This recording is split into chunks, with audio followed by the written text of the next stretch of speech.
starting off with the very first thing is just cleaning the background. That is the most essential thing to get started with the silicone. Once the silicone has been added onto the background, I smeared it all over the back. This helps give it a texture so that the great stuff pond and stone could adhere to it. Now you don't have to do that, but it's just something I did. Next was the test fitting that I did. I wanted to make sure that the background I had was going to be something that I liked to look at, but also functional for my gecko. So I finally decided what I needed. The next step was to break apart the eco earth that I had gotten. I didn't put any water in it, which is why it was so hard to break apart, but that'll be for a later step. Next up, I started adding the great stuff pond and stone foam, and it's a whole mouthful, but anyways, I started adding everything, and I added the cork bark.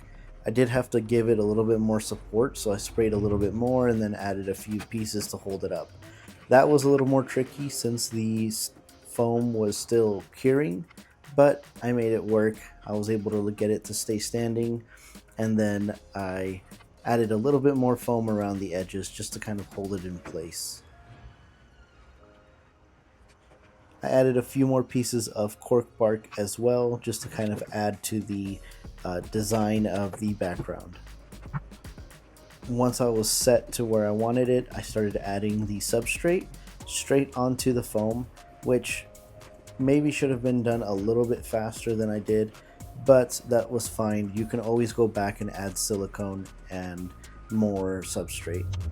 Next, I had a little bit of pieces of spider wood that I wanted to incorporate into the enclosure, and so I used this cotton ball and super glue method to hold everything in place, and I thought I was Picasso when I was done.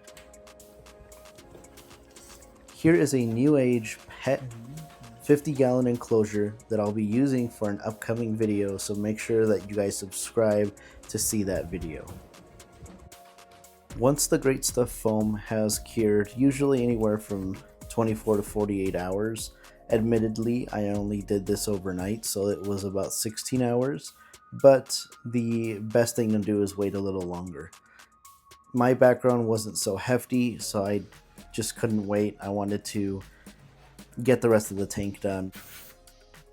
I think the background already looks amazing, and I did mess up on one thing that you guys will be able to see what I messed up on later in this video. Now I was ready to add it to my reptile room, so I placed it in the spot where I'm going to keep it.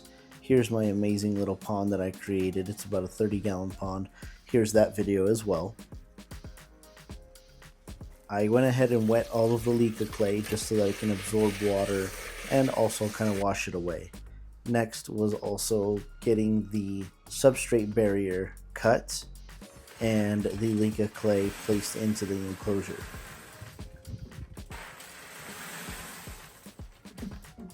Once I added the substrate barrier, I realized my mistake.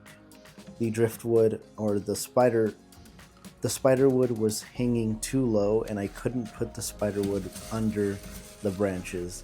So the next best thing was to cut it.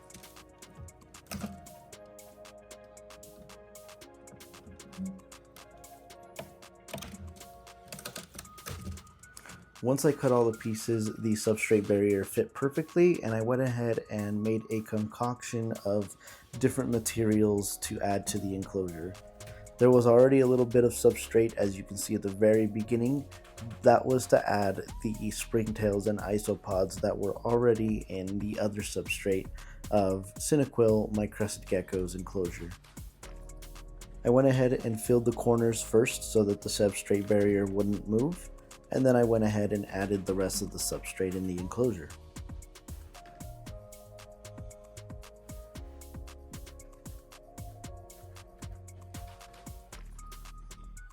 Next thing to do was to add all of the decor and plants.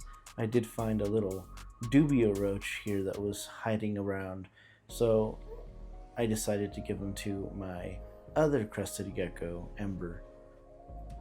If you guys haven't seen her story, make sure to click the links in the description or click the playlist at the end of the video so you guys can see more about her journey and how I rescued her from certain death.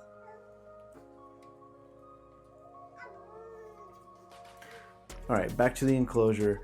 I started adding all the little plants that I could find around the house. Admittedly, I'm not really knowledgeable about any of these plants other than some of them are pothos, and I think one of them is a philodendron. There's obviously the fern that I placed in the background, and I just started putting them in various little spots here and there, not really having any reason to where I put them. I just liked where I had them. Next up, I grabbed the mossy vine that I had purchased from Amazon and I placed it around the enclosure to give it a little bit of aesthetic as well as functionality. I wanted my gecko to be able to walk and climb anywhere they wanted to in the enclosure. At this point, I was getting really geeked out.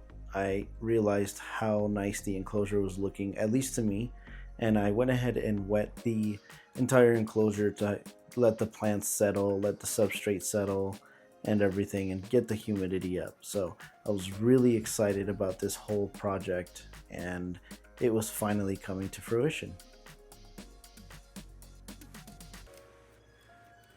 Next up, I added some almond leaves, and they're pretty huge. I realized how big they were when I took them out of the bag, but I just crumbled them up. It's food for the isopods and springtails, and it's also for ground coverage for the gecko as well. Alright guys, it's about a week later. Everything looks to be settling in. Even this plant is looking healthier. This plant was actually dying. I did go to the store and I got some more wood. I would like to secure it a little better, but it should be alright. So that's in. I wrapped it around this vine as well for more stability. And now it's time to put the gecko in his cage. He is more of a squirmy guy. Alright. Time for you to shine, buddy. Okay. Yeah, that's a little different. Yeah, screen top. And now he's spider gecko.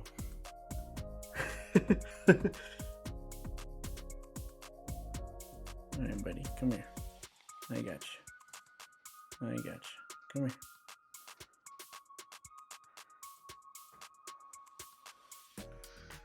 It's so new. He's usually like, there he is. Now he's back to his old self.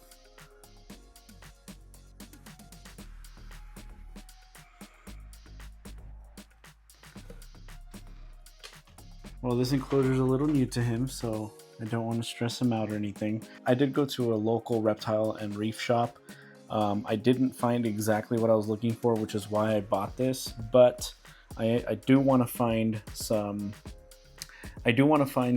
more of this type of wood that I can go from corner to corner and kind of just give more areas for Cinequill to climb on. So for now, I think that I'm just going to let him enjoy his new enclosure.